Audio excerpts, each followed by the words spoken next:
Luar biasa, beneran luar biasa. Boleh saya tanya sekali lagi bagaimana kabar saudara hari ini? Luar biasa. Di bagian yang ketiga, Bapak Ibu, dari seri firman The Year of New Wonder ini, saya akan menyampaikan satu pesan firman yang berjudul Download Your Miracle. Kalau di Indonesia kan jadi aneh saudaraku. Unduh mujizatmu gitu. Kata download itu dalam bahasa Indonesianya unduh ya. Basically firman yang saya sampaikan hari ini adalah salah satu kunci utama untuk keajaiban terjadi di 2026. Saya akan dasari dulu ya Bapak Ibu, kita buka dari Matius 14 ayatnya yang ke-26 sampai 24 sampai 26. Saya dasari dulu ya.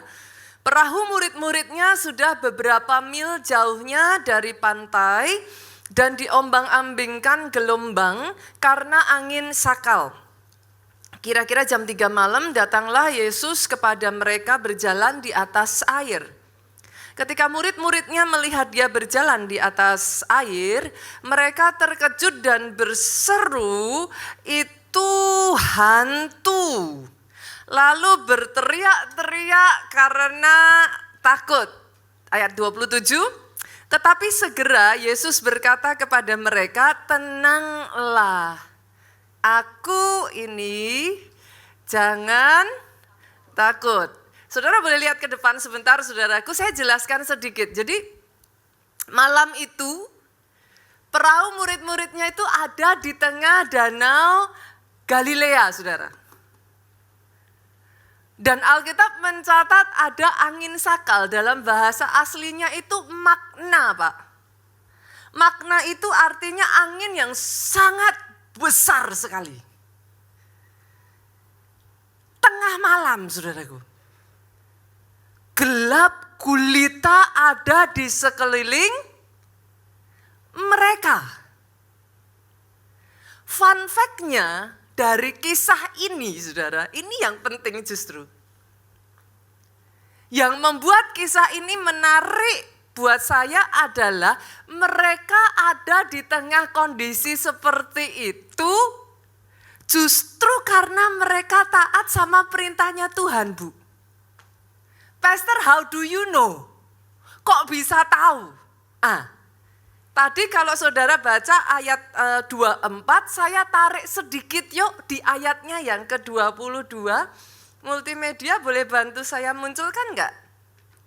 Supaya jemaat bisa lihat. Ayat 22 saya bacakan, sesudah itu Yesus segera memerintahkan murid-muridnya naik ke perahu dan mendahulunya ke seberang, sementara ia menyuruh orang banyak pulang. Dari ayat ini saya tanya, yang nyuruh murid-muridnya nyebrang siapa? Yang nyuruh mereka naik perahu pergi ke seberang siapa? Yesus. Murid-muridnya taat gak? Taat. Buktinya mereka ada di perahu itu, Bu. Pertanyaannya jadi gini, Bu. Taat kok ngadepinnya badai? Apakah pertanyaan saya mewakili banyak netizen yang ada di tempat ini? Taat tapi kok ngadepinnya masalah, bukan cuman masalah kecil, makna badai yang super besar. Oke ya, saya putus sampai di situ dulu nih. Saya balik, berapa banyak di antara saudara yang ikut ibadah minggu lalu boleh lambaikan tangan saudara? Saudara mendengar, masih ingat kisah Musa di Rafidim? Masih ya, minggu lalu kisahnya Musa di Rafidim.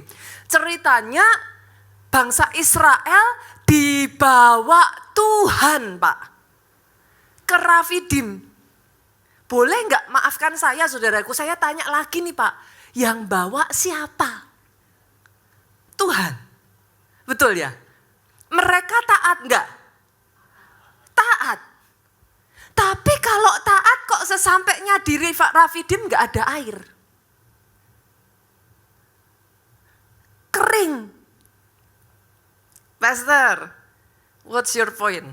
Pastor mau ngomong apa nih? Saya kepengen ngerusak saudaraku. Saya kepengen bikin saudara error. Saya kepengen ngerusak karena ada sangat banyak orang Kristen punya pemikiran yang salah. Kalau saudara taat sama Tuhan, maka semua dilancarkan. Siapa bilang? Ayatnya mana? Kalau saya nggak taat, maka banyak halangannya. Pernah dengar pemikiran seperti itu, Pak? Kenapa saya butuh merusak pemikiran itu, saudaraku? Di dalam Alkitab, sorry Bu, yang membawa Yesus ke padang gurun itu Bapak. Jadi enggak selalu taat sama Tuhan, tidak ada masalah, aminnya yang paling keras. Kalau gitu kenapa saya taat, Pastor? Sekalipun ada masalah, di situ ada Tuhan. Jadi bukan taat terus saudara bebas masalah. No. Di dalam mengambil janji Tuhan ada peperangan. Jangan jadi orang Kristen naif yang berpikir iblis akan dengan sukacita, oh monggo, silakan ambil aja. No way. Dia akan menghalangi sebisa mungkin, dia akan berusaha menggagalkan saudara. Bila perlu saudara sudah hampir menang pun dia akan jegal saudara. Tapi ayat ini lanjut saudaraku. Saya bawa saudara balik lagi di tengah situasi yang begitu mencekam itu. Tengah malam Bapak Ibu, badai besar, gelap gulita. Ada manusia berjalan di atas air. Jangan munafik, teriak enggak?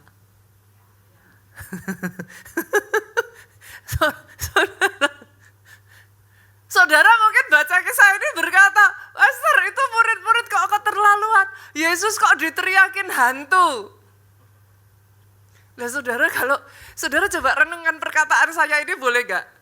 Sebagian besar murid-muridnya Tuhan itu nelayan loh. Mereka bukan orang yang tidak terbiasa di tengah laut, Pak. Yang namanya nelayan, Pak, kalau berlayar itu malam hari. Jadi menurut saudara ini murid-murid udah terbiasa dengan gelap enggak? Udah terbiasa dengan gelap. Mereka itu bukan hal yang asing. Tapi dengar ini, kenapa saya pakai cerita ini, saudara? Seumur hidup sebagai nelayan, belum pernah mereka menemukan ada manusia berjalan di atas air. Itu sebabnya mereka berteriak apa? Itu hantu. Boleh nggak saya mengatakan, Pak, mujizat Yesus berjalan di atas air ini bukan mujizat biasa. Alasan saya pakai cerita ini, mujizat Yesus berjalan di atas air itu new wonder. Itu mujizat yang brand new. Yang namanya brand new, ceritanya aja belum pernah denger, Pak.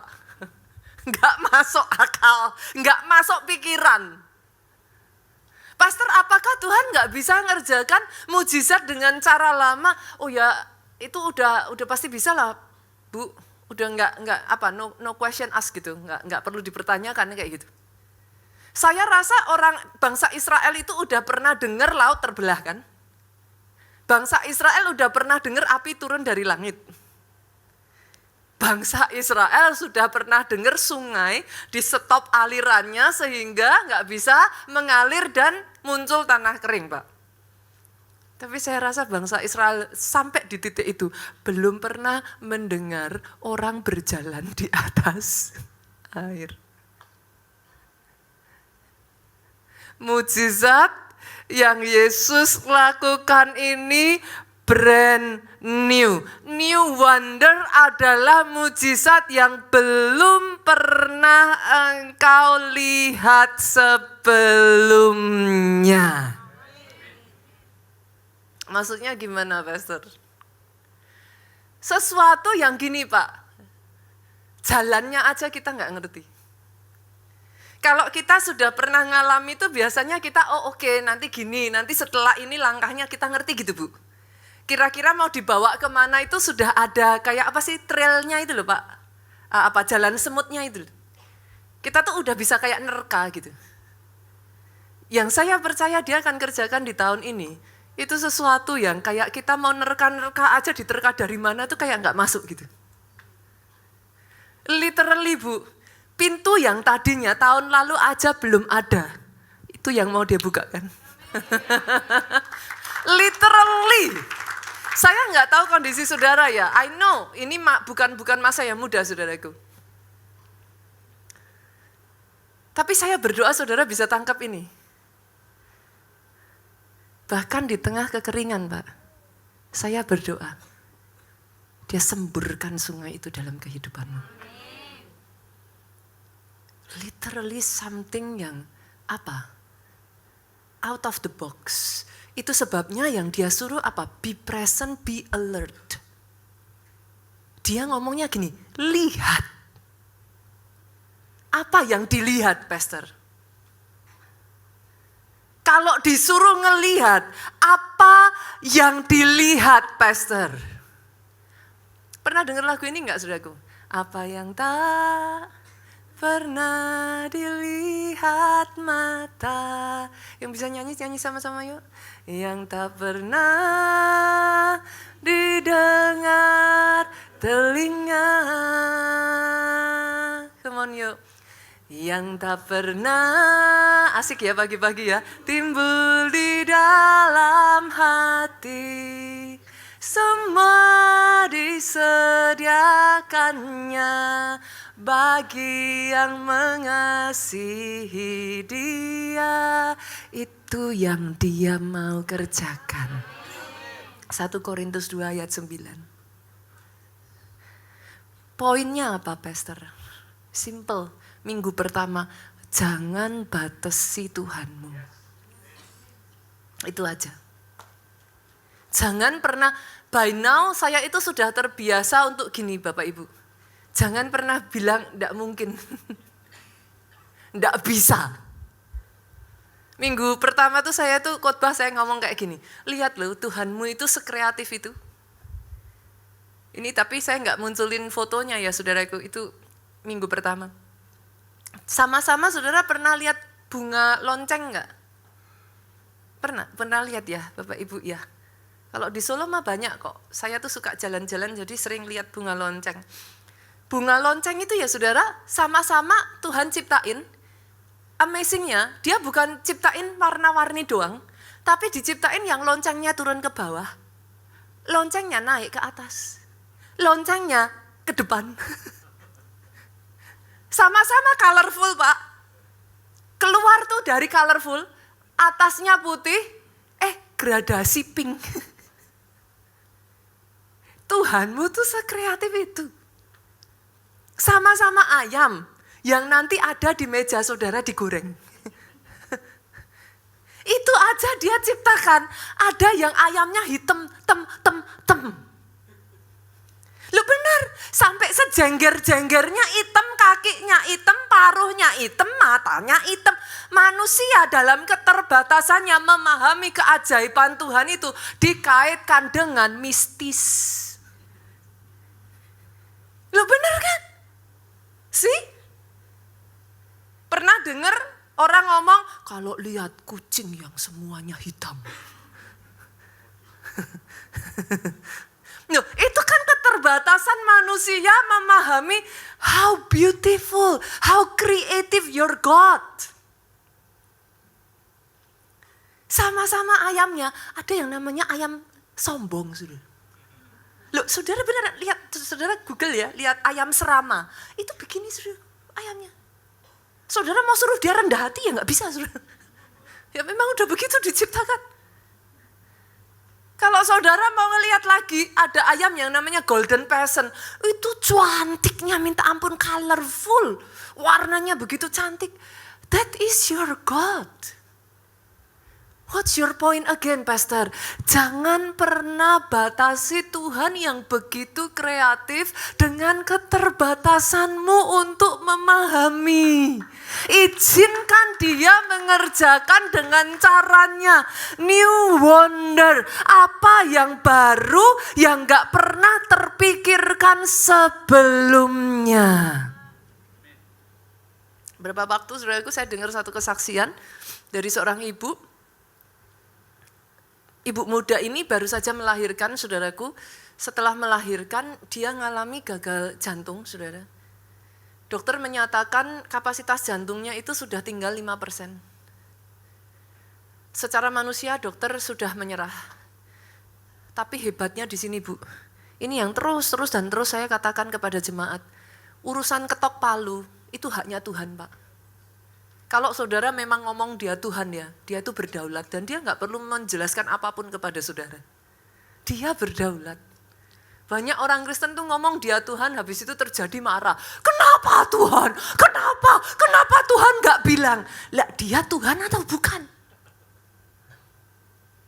Loh kalau dia Tuhan dia berhak, Pak. Itu haknya dia. Tapi sebelum palu diketuk, dia ngomong, mintalah maka kau akan menerima. Carilah maka kau akan mendapat. Ketoklah maka pintu akan dibuka. Dia enggak pengen kita tinggal diam, duduk diam. Dia maunya kita berusaha sampai titik maksimal. Hebatnya, ibu ini punya keluarga yang tidak mau menyerah. Keluarganya berdoa, berjuang. Tiba-tiba out of nowhere, Bapak Ibu, hari keempat, ibu ini jantungnya bisa berdetak sendiri tanpa bantuan ventilator, tanpa bantuan alat. Jantungnya bisa langsung bergerak, ibu ini tiba-tiba bangun, ibu ini tiba-tiba sadar. Dan ketika ibu ini sadar, dia ngomong seperti ini, saudaraku. Pada saat aku tidak sadarkan diri, aku mendengar, saya kutip aja ya saudaraku, takutnya saya salah. Aku mendengar Tuhan berkata, aku belum selesai dengan engkau.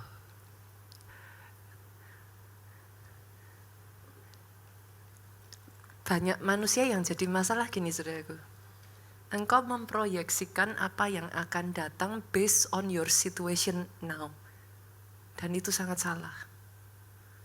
Itu sebabnya banyak orang menyerah di tengah jalan. Kenapa? Kalau based on your situation today, ya benar prediksi itu. Tapi boleh nggak sih diserahkan kepada Alfa dan Omega yang tahu akhirnya dari awalnya? Karena kita manusia terbatas dalam prediksi kita. Itu sebabnya kita bilang mustahil. 1 detik dari sekarang saudara nggak tahu apa yang akan terjadi berikutnya. 1 menit, 1 jam dari sekarang, you never know what will happen. Tapi dia sanggup mengerjakan itu. Caranya tidak masuk akal. Ada sepasang suami istri, Pak. 10 tahun nggak punya anak. Doa, tapi nggak kunjung dikasih-kasih. Berusahanya nggak kurang-kurang, dia datang ke dokter-dokter yang terbaik, dia usahakan yang terbaik, dia berusaha sebisa mungkin lah. Tapi nggak dikasih-kasih, Bu. Sampai 1 kali pasangan suami istri ini mendengar rema dari Tuhan, jangan terus mengejar mujizatnya, jangan terus mengejar hasilnya, sekarang fokus aja, belum dikasih, tapi gimana kalau fokus jadi mujizat buat anak-anak lain? Akhirnya saudaraku, suami istri ini berpikir, loh maksudnya disuruh apa sama Tuhan gitu. Belum punya anak tapi kok disuruh jadi mujizat buat anak-anak lain. Akhirnya dibukakan Tuhan, justru suami istri ini benar-benar sibuk melayani anak-anak yatim piatu, Bapak Ibu. Ajaibnya, 3 bulan kemudian istrinya hamil. istrinya itu sampai ngomong seperti ini. Once again ya saudaraku, saya inikan saja ya, daripada saya salah, saya kutip aja kata-katanya. Dulu hati kami selalu mengharapkan mujizat. Tapi ternyata ketika kami memutuskan untuk menjadi mujizat bagi anak-anak panti asuhan, justru Tuhan menjawab doa kami. New wonder, saudara. Itu dia sedang mengerjakan perubahan hati. Bukan kesembuhannya saja, bukan mujizatnya saja, tapi dia mengerjakan kekekalan dalam hatimu. Sehingga di musim apapun engkau tetap bisa berdiri tegak. Bukan kalau enggak ditolong Tuhan, engkau mundur. Bukan lagi orang Kristen cengeng yang kalau belum dijawab doanya kecewa. Dikit-dikit ngambek, dikit-dikit mundur. What for? Dalam New Wonder ini yang dia mau kerjakan, dia itu proses hatimu. Itu saya tuh ngelihat ya saudara, pattern ini sejak akhir tahun 2025 kemarin, dan saya sampaikan kepada Pastor Joe ya, saya amazed. Di dalam New Wonder ini, yang mau dia garap, padang gurun harus jadi tanah subur. Itu message-nya saudara. Tanah yang tadinya keras, jadi lembut. Hati yang tadinya itu kayak pahit, penuh dengan segala macam onak duri. Itu hatinya, padang belantara itu hatinya dijadikan gembur, subur. Itu yang dia mau kerjakan. Pertanyaannya sekarang saudaraku, bagaimana Yesus bisa, karena dalam kisah tadi kita lihat ya, Yesus mengerjakan new wonder kan, berjalan di atas air. Bagaimana Yesus bisa mengerjakan itu di tengah satu situasi yang sebenarnya sangat tidak memungkinkan. Kenapa saya katakan demikian? Jadi persis sebelum Yesus berjalan di atas air, saudaraku, 1 hari sebelum itu, Yesus itu super sibuk, saudara. How do I know? Kita buka lagi ya, tadi Matius 14 ayatnya yang ke-23, saudara. Multimedia bisa munculkan. Jadi tadi Yesus suruh murid-muridnya naik ke perahu dulu. Yesus suruh murid-muridnya naik ke perahu. Habis itu saudaraku, apa yang membuat dia bisa mengerjakan ini? Ini ayat yang ke-23 saudara. Setelah orang banyak itu disuruhnya pulang, Yesus naik ke atas bukit untuk berdoa seorang diri. Yang membuat Yesus begitu hebat itu ya saudaraku, dia itu menjaga apa? Disiplin spirit man-nya dia ini, saudara. Dalam hal ini Yesus itu amazing, dia mengembangkan kehidupan rohnya sedemikian rupa. Yesus itu sehari sebelumnya itu sibuk banget saudaraku. Saudara nanti kalau baca sebelum ayat 22, maka saudara akan menemukan Yesus itu baru saja berkhotbah di depan banyak orang. Dia mengadakan sangat banyak mujizat, Pak. Dan saat itu kalau saudara masih ingat mujizat yang sangat terkenal, Pak, 5 roti 2 ikan. Jadi Yesus itu baru saja, Pak, ngasih makan 5.000 orang laki-laki, tidak termasuk perempuan, tidak termasuk anak. Boleh nggak saya mengatakan ini KKR besar? Zaman sekarang aja kalau 10.000 orang kumpul, kira-kira saudara bilang besar nggak? Besar. Ini zaman dulu, saudaraku. Itu Yesus baru aja melayani belasan ribu orang, sudah. Saya tanya, setelah KKR macam begitu, saudara di sini berapa banyak pelayan Tuhan yang pernah terlibat acara-acara besar di gereja kita? Boleh lambaikan tangan. Setelah terlibat acara-acara besar kayak gitu, saudara pulang rumah capek nggak? Tepar.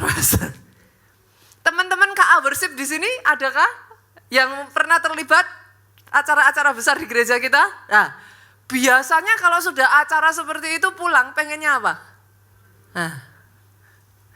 Yang lain sama Yesus sudah disuruh pergi, yang lain sudah dikirim sana nyebrang dulu. Saudara lihat apa yang Yesus lakukan? Yesus naik ke atas bukit untuk apa? Tidur? Berdoa seorang diri. Yesus tuh paling ngerti, saudara. Ini konsep ini ya, para pembicara di sini saya melihat ada beberapa pembicara. Saudara harus tangkap ini. Hati-hati. Banyak orang jatuh bukan at the bottom, tapi at the top. Itu konsep kalau saudara berselancar itu loh, Bapak Ibu. Setelah berselancar, saudara harus balik lagi, supaya saudara bisa dapetin ombak lagi. Itu konsep pembicara harus tahu itu. Enggak boleh enggak. Saudara kalau sudah ngalami ataupun dipakai Tuhan ngerjain mujizat besar, harus tahu. Yesus itu paling tahu hal ini. Dia justru di tengah kesibukannya, dia sadar dia butuh di-charge. Di tempat doanya, Yesus tuh diisi lagi sama Bapak, Pak. Dari situlah dia dipersiapkan berjalan di atas air. Saudara harus tangkap itu. Poinnya apa, Pastor? Siapapun saudara, mau saudara pembicara, mau saudara bukan pembicara ya, ini message-nya.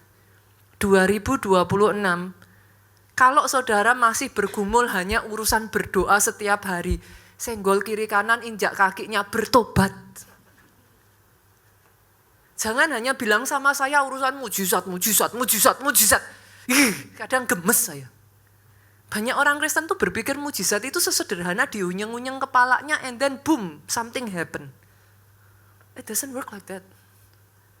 Bangun manusia rohmu. Bangun manusia rohmu. Jadi buat saudara yang boro-boro selama ini kehidupan saat teduhmu aja masih kacau ya. Mumpung ini masih awal 2026, Pak, perbaiki. Tata lagi. Itu sudah bukan apa? Option. Itu must. Harus. Buat saudara yang baca firman aja masih struggle, Pak, sekali lagi, saya minta maaf, Pak. Injak aja kakinya bila perlu. Beneran. Saudara nggak punya pilihan. Jangan doanya, jengkengnya baru kalau ada masalah, terlambat. Itu yang bikin banyak orang Kristen mundur. You don't want to do your job. Engkau tidak mau kerjain PR-mu, tapi nuntut Tuhan pada saat engkau butuh. Siapa yang Tuhan, siapa yang bukan. Gitu. Ini mana Tuhannya, mana kreatornya, mana creationnya gitu. Mana majikannya gitu, mana Tuhannya gitu. Cara kerjanya enggak begitu. Saudara harus, Yesus itu yang membuat dia amazing ya saudaraku. Dia itu tahu bagaimana cara mengembangkan manusia rohnya. Apakah saudara pikir mujizat itu terjadi begitu saja langsung saudaraku? Kapasitas manusia roh itu enggak seperti tubuh jasmani. Tubuh jasmani saudara bersyukur loh, sampai usia tertentu saudara berhenti tumbuh toh. Coba kalau enggak saudara enggak bisa masuk lewat pintu ini loh. Setiap kali masuk saudara gini. Tubuh jasmani itu berhenti. Tapi unlike manusia jasmani saudaraku, manusia roh itu enggak berhenti tumbuh, Pak. Dia itu terus tumbuh. Up to a point, saudara, you can be a giant in your spirit. Gitu. Dan itu nanti saudara benar-benar bisa ngalami ya, ada masalah tapi bisa nyanyi. Kayak orang India. Itu benar saudara. Ada masalah, saudara tahu masalahnya parah, saudara bukan gak tahu. Tapi karena spirit man-nya ini udah tumbuh, rasa percayamu kepada Tuhanmu tuh lebih besar dari masalahmu. Sehingga masalahnya tetap jalan, tapi engkau gak kehilangan damai. Hatimu teguh, kokoh, kuat.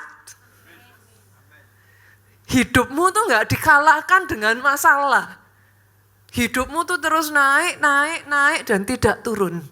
Itu yang dia mau, jadi lebih dari pemenang. Itu yang dia mau, saudaraku. Tapi itu enggak bisa kalau saudara enggak mulai dari disiplin. Disiplin orang Kristen simple, Pak. Sekolah minggu itu ada lagunya ya? Apa? Doa tiap hari, baca kitab suci kalau mau tumbuh. Anak kecil aja bisa nyanyi.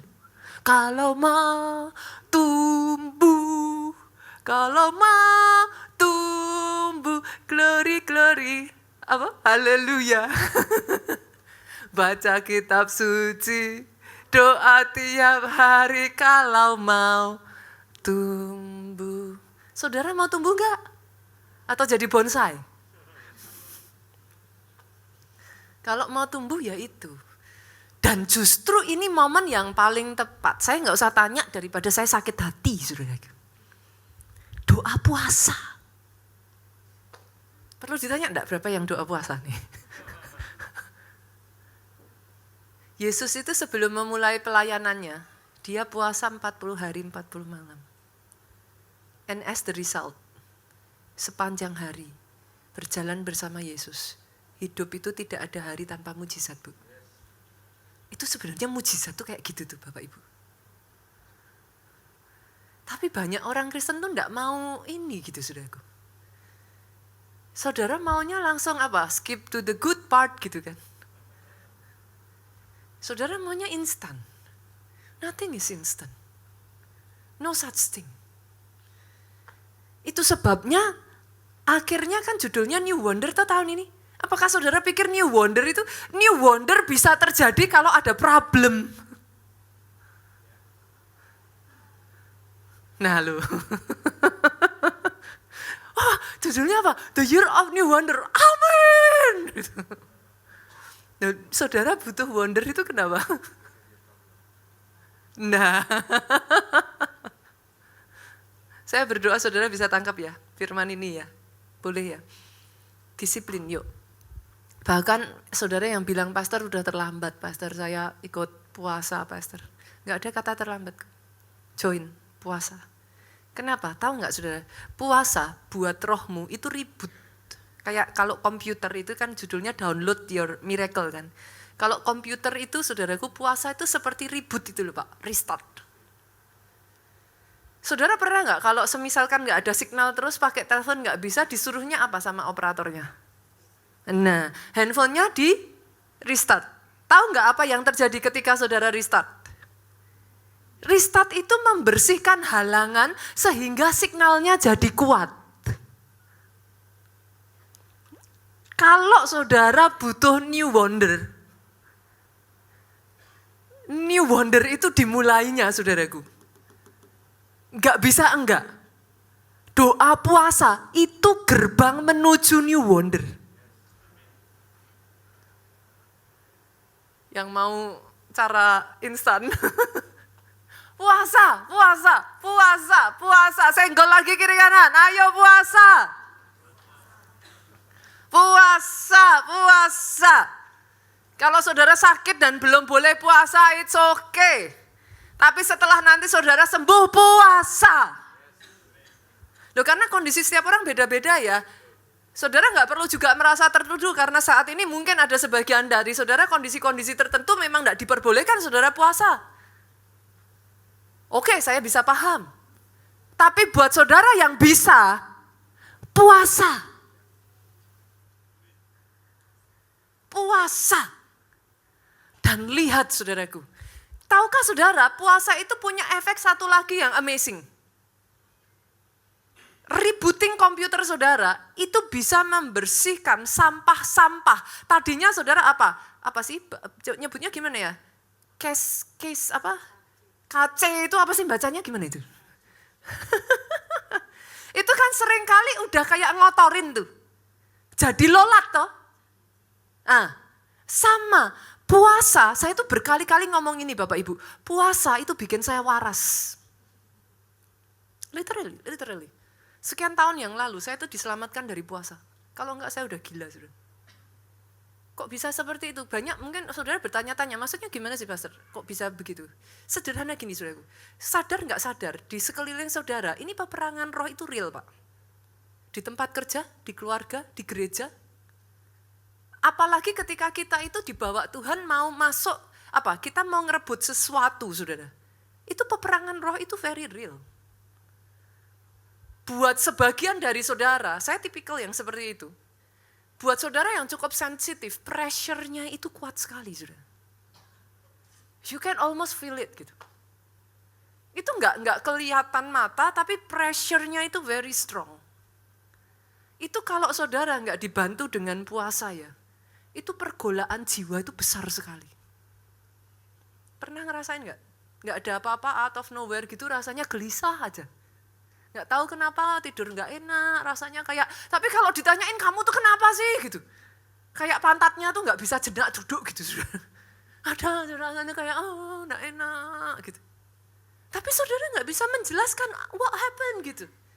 Karena saudara nggak bisa melihat yang di alam peperangan itu nggak bisa terlihat. But battlefield is real. Puasa itu membersihkan sampah-sampah itu sehingga you can download a new file. Saudara menyediakan ruang, Bu, untuk mendownload new wonder itu masuk dalam hidupmu. Kalau enggak, ruangannya udah penuh sampah. Sampah beban, sampah apa dosa, sampah masalah, sampah apa sakit hati. Kalau enggak dibersihin, mau di-download, masuk. Pernah enggak ngalami? Saudara download tapi enggak bisa nerima. Failed. Nah, karena udah penuh. Puasa mengizinkan saudara membersihkan sehingga anggur yang baru itu bisa dicurahkan. Paragon, kalau amin yang keras, tepuk tangannya boleh yang paling meriah buat Yesus Tuhan kita. Hebatnya lagi dari kisah ini yang saya suka ya saudaraku, bukan cuman Yesus yang mengerjakan new wonder, tapi ini yang paling penting buat saudara. Petrus berhasil mendownload new wonder. Wondernya apa Pak? New wondernya apa? Berjalan di atas air. Pertanyaan saya, yang jalan di atas air hanya Yesus saja? Nah, yuk kita lanjut ya. Matius 14 ayatnya yang ke-28. Nanti kita lanjut ayat 29. Lalu Petrus berseru dan menjawab dia, Tuhan, apabila engkau itu, suruhlah aku datang kepadamu berjalan di atas air. Hebatnya dari kisah ini bukan cuma Yesus yang berjalan di atas air. Petrus Pak berjalan di atas air. Poinnya apa dari sini? Boleh enggak saya katakan ini saudaraku? Yohanes 14 ayat 12. Multimedia boleh tolong dimunculkan ya. Saya berdoa ya saudaraku, in case ada di antara saudara yang masih mempercayai bahwa mujizat itu hanya bisa dikerjakan oleh Yesus saja. Saya berharap saudara bisa membaca ayat ini. Dan dari sini saya berdoa ya saudaraku, semua stigma, semua pemikiran yang salah itu dirobohkan. Aku berkata kepadamu, Yesus ngomong, sesungguhnya barang siapa percaya kepadaku, ia akan melakukan juga pekerjaan-pekerjaan yang aku lakukan, bahkan pekerjaan-pekerjaan yang lebih besar daripada itu, sebab aku pergi kepada Bapa. Buat sebagian dari saudara yang percaya bahwa mujizat besar itu yang bisa cuman pendeta senggol kiri kanan. Itu enggak benar. Halo? Saya berdoa ya saudaraku, Tuhan urapi tanganmu. Engkau berdoa untuk orang sakit dan si sakit sembuh. Saya berdoa Tuhan urapi kakimu nih. Langkah-langkah kaki yang kau jalani, every single wherever you go. Mujizat itu mengelilingi engkau. Hari ini kau kesaksian, besok lagi sampai orang bilangnya gini, dia lagi gitu. Seneng kan Pak? Nah, daripada gak pernah. Dia lagi. Kok kenapa sih orang satu ini kok banyak sekali ngalami mujizat? Karena engkau tahu how to download it. Asal engkau tahu how to download it. Everywhere you go. Mujizat itu jadi jejak kakimu. Itu tuh bukan simsalabim abracadabra, saudara. Itu tuh bukan hanya kayak diunyeng-unyeng pendeta, saudara nunggu diunyeng-unyeng. No. It is yours by right. Udah diomongin kok. Sesungguhnya barang siapa percaya kepadaku. Saudara percaya enggak? Sesungguhnya barang siapa percaya kepadaku. Kecuali kalau saudara bilang sama saya enggak percaya Alkitab, Pastor. Saya enggak bisa apa-apa. Tapi kalau saudara masih percaya Alkitab, doa saya, kalau percaya Alkitab, percaya as is, jangan difilter. Percayanya as is, jangan difilter. Ya saya percaya pastor, ia akan melakukan pekerjaan-pekerjaan yang dilakukan Yesus. Ya saya percaya, tapi kalau lebih besar dari Yesus apa bisa ya? Senggol lagi kiri kanan. Kalau percaya jangan difilter. Percaya itu ya percaya, saudara. Ini yours by right. Download it. Ini ibaratnya kalau di ini tuh free. Saudara. Syaratnya cuma satu. Barang siapa percaya kepadaku. Saya berdoa ya saudaraku, dijadikan atas hidupmu. Murid-murid yang lain ngelihat Yesus jalan di atas air melongo. Murid-murid yang lain lihat Yesus berjalan di atas air ketakutan. Beda sama Petrus. Ini nih kuncinya Petrus yang pertama saudaraku. Yang lain takut, Petrus kepengin. Kalau guruku bisa, aku juga bisa. Itu apa saudara? Kehausan yang besar. Itu bukan kesombongan Bapak Ibu. Itu yang dinamakan apa sih? Spiritual apa? Appetite. Kalau rohmu sehat, orang yang sehat pasti hal pertama, basic need-nya minta makan. Loh iya kan? Kalau sakit gak pengen makan. Tapi kalau rohmu sehat, mintanya makan. Dan spiritual appetite yang sehat, itu ketika saudara ngelihat sesuatu terjadi kepada seseorang, saudara akan ngomong, loh kalau itu bisa, aku juga bisa. Kehausan yang seperti itu, saudaraku. Yang kedua, yang membuat itu terjadi kepada Petrus, saudaraku. Karena Petrus itu percaya firman as is. Petrus tidak ngawur, saudara. Lihat ya, ayat 29 saya bacakan. Petrus itu minta ngomong sama ayat 28 tadi, apabila engkau itu suruh aku datang kepadamu berjalan di atas air. Kunci 2026 ini ya saudaraku. Dengar ini, saya selalu berkata ini. Orang Kristen jangan copy paste. Cari instruksi yang dari Tuhan, cari rema, jalan. Petrus tuh hebatnya di situ. Dia nunggu tuh. Kalau belum dapat dia nunggu, dia cari terus. Dia ngomong sama Yesus, dia nggak ngawur. Petrus tidak berjalan di atas air karena emosi. Sorry Pak, kadang antara iman dengan nekat tipis. Batasannya. No, Pak Obaja tuh hebatnya di situ. Pak Obaja itu orang yang sudah dapat, kalau sudah dapat rema ya tabrak. Tapi kalau saudara nggak dapat rema, nggak boleh ngawur saudara. Saudara harus tahu itu. Jangan itu kemarin ceritanya, Pak Obaja suruh, dapat rema, tabrak. Saya juga tabrak. Lah kok nggak terjadi apa-apa? Beda ya saudara. Tak tangkap itu, benar-benar tangkap itu.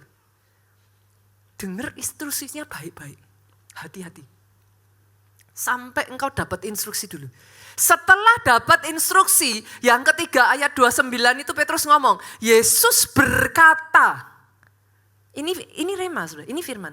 Yesus berkata, datanglah. Dengan satu instruksi itu. Petrus hebatnya. Petrus turun dari perahu dan berjalan di atas air mendapatkan Yesus. Petrus bukan cuma haus Pak, itu menandakan bahwa rohnya Petrus itu sehat. Tapi yang kedua, dia itu dengar-dengaran firman. Rema itu harus dicari Bapak Ibu. Rema itu mahal, harus digali sampai engkau dapat. Tapi setelah engkau dapat yang ketiga, begitu udah dapat rema ya, melangkah. Jalan. Firman bagian awal lagi, tidak dijamin tidak ada masalah. Tapi bukankah, apa ya saudaraku? Saya itu mendapat satu understanding baru loh tahun ini. Kalau Tuhan mengizinkan itu terjadi atas hidupmu, it is a privilege. Saudara anggap itu apa? Yang mana? Kesialan kah? Masalah kah? Saya anggap itu kehormatan. Karena kalau itu diizinkan terjadi atas kehidupanmu, berarti Tuhanmu yang very precise itu sudah mengukur engkau sanggup menanggungnya. Then it is a privilege. Orang lain belum tentu bisa ngalami itu, orang lain belum tentu bisa ngelihat itu.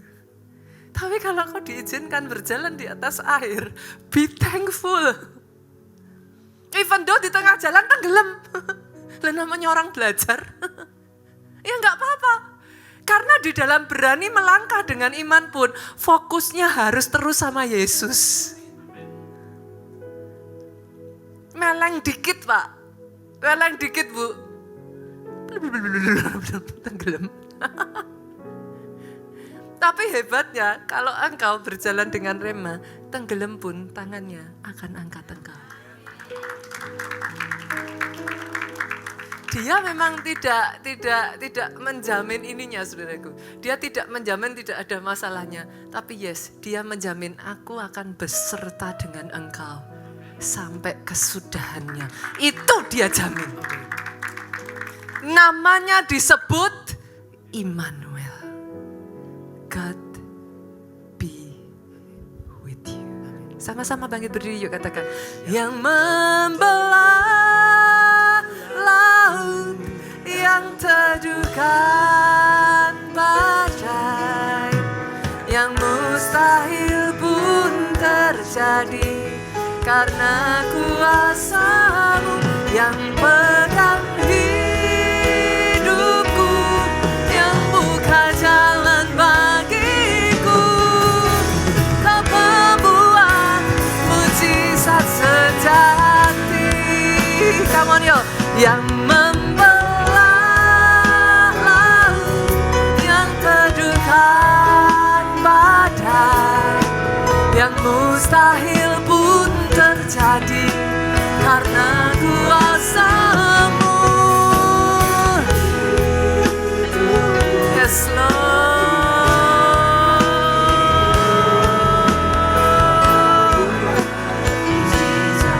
Jemaat saja yuk, katakan sama-sama saudaraku. Yang membelah, yang teduhkan. Adalah satu kehormatan Tuhan. Engkau bawa hamba-Mu mendapat kehormatan berjalan bersama Sang Pembuat mujizat. Thank you Lord. Thank you Jesus God.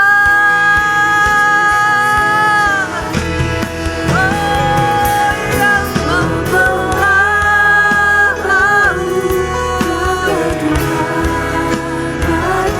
dahsyat Engkau Tuhan. The more I know you, the more I fall in love with you. Semakin aku mengenal Engkau, semakin takjub aku dibuatnya. Mujizat sejati, Kau pembuat mujizat sejati. Kau pembuat mujizat sejati.